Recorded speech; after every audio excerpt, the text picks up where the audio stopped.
ოცნებაში ხო შიდა ომია ესე გამოდის? კი, იმიტომ რომ ეს პოლიტიკური კრიზისი, რომელიც გარეთ არის შექმნილი, ეს აბსოლუტურად იდენტურად შეიძლება უფრო დიდი დოზით შიდა კრიზისის გამოხატულებაც. დაანონსებული ნადირობა ქართული ოცნების ლიდერებზე, ქართული ოცნების ყოფილი წევრებისთვის დიდი შიდა დაპირისპირების მანიშნებელია. ის, ვინც ბიძინა ივანიშვილის გვერდით ბევრი წელი გაატარა და იცის, როდის და რატომ იწყებს ოლიგარქი უახლოესი გარემოცვის მოცილებას, ამბობს, რომ მიზეზი კრიზისია. ირკვევა, რომ თუ ივანიშვილმა ვინმეში ეჭვი შეიტანა, ყველაზე სანდო ხალხსაც კი არ დაინდობს. საერთოდ კობახიძეს ხო ჩვევია ეს ენის მიტანა, ტყუილების შეთხზა, მათ შორის აი ყველაფრის ფალსიფიკაცია შეუძლია გააკეთოს. თუ ივანიშვილმა ჩათვალა, რომ ვინმე საფრთხეს წარმოადგენს მისთვის. რაიმე ფორმით, თუნდაც მცირე ფორმით და შეიძლება დამოუკიდებელი ნაბიჯების გადადგმა დაიწყოს. ან მის ესე ვთქვათ კეთილგანწყობაში თუ არ არის ახლა მოქცეული, მათ შორის ეს იყოს კალაძე, რიჟვაძე, თუ ვინმე ლილუაშვილი, თუ რომელიმე სხვა, ხო? შეიძლება ყველას მიმართ გამოიყენოს პროკურატურის მექანიზმი, სასამართლოს მექანიზმი, ნებისმიერის მიმართ. სად არის ბიძინა ივანიშვილის დეიდაშვილი უჩამამაცაშვილი? ოპოზიციის ინფორმაციით ივანიშვილს ურთიერთობა მისი ოჯახის წევრებთანაც კი დაეძაბა. მიზეზი კი ფულია. ხაბეიშვილი ქართულ ოცნებაში შიდა წყაროებზე დაყრდნობით ამბობს, რომ გაშვებულმა მინისტრებმა უჩამამაცაშვილი დაასახელეს პირად, ვისთანაც ფული მიდიოდა. კობახიძე და დინარაძემ დააბეზღეს პირდაპირ მნიშვნელობით ლილუაშვილი, ღარიბაშვილი, ფარცხალაძე, გომელაური, რიჟვაძე და ბიძინა ივანიშვილს აუტანეს დოკუმენტები, სადაც დაუმტკიცეს, რომ 1 მილიარდი ამ ადამიანის მოპარული აქვს, ისე რომ ბიძინასთან არ მიუტანიათ წილი. აღმოჩნდა, რომ გომელაურმა დაიწყო თავის მართლება და თქვა, რომ იცით რა, ბატონო ბიძინა, რას თქვენთან არ მომქონდა ეს თანხა, მე მიმქონდა უჩამამაცაშვილთან საუბარია ივანიშვილის საყვარელ დეიდაშვილზე და ივანიშვილის საყვარელმა დეიდაშვილმა მოკურცხლა გაექცა ბიძინა ივანიშვილს, იმიტომ რომ ეშინია მასაც დაჭერეს. სად არის ახლა ბიძინა ივანიშვილის დეიდაშვილი უჩამამაცაშვილი და ბოლოს როდის იყო ის საქართველოში ჩამოსული? ამ კითხვით ჩვენ უჩამამაცაშვილთან დღემდე არსებულ საკონტაქტო პირს, მის ადვოკატს ამირან გიგუაშვილს დავუკავშირდით. ბოლოს უჩამამაცაშვილი როდის იყო საქართველოში? შეგიძლიათ გითხრათ, ხომ არ გაქვთ ინფორმაცია?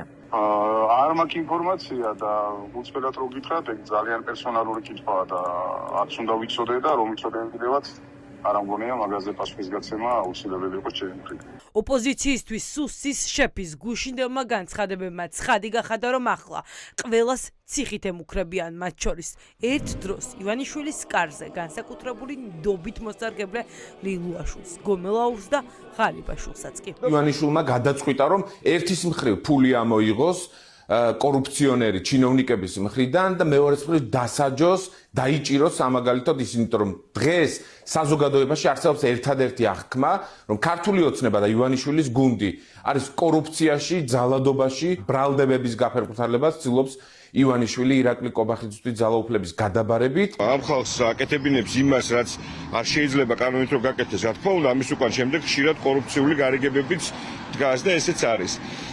ჩემი აზრით იჭერს იმ ადამიანებს, რომლების მიმართაც უბრალოდ რაღაცა პირადი დამოკიდებულებები აქვს, ვიღაცის დასჯა უნდა და მხოლოდ ამისთვის ხდება ეს ამბავი, ანუ არც ის არის გამორიცხული, რომ ვიღაცა უბრალოდ გააღორდა და დასაშვებზე ბევრად მეტი მოიპარა. ივანიშვილის კარზე ვინ ვის წინააღმდეგ აძლევს ჩვენებას და ვინ ვისასმენს, ჯერ არ ხმაურდება.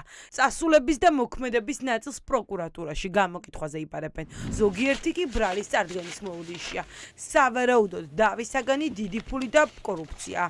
ის რომ სუსის ექს-შეფი გრიგოლ ლილუაშვილის შესაძლოა დაკითხვაზე დაიბარონ, ამას ქართულ ოცნებაში არ გამორიცხავენ. რაღაც კითხვები თუ არის მაგაზე პასუხობენ და ჩვეულებრივად ეს კიდევ ერთხელ მიუთითებს, რომ სამართლებრივი სახელმწიფო გვაქვს.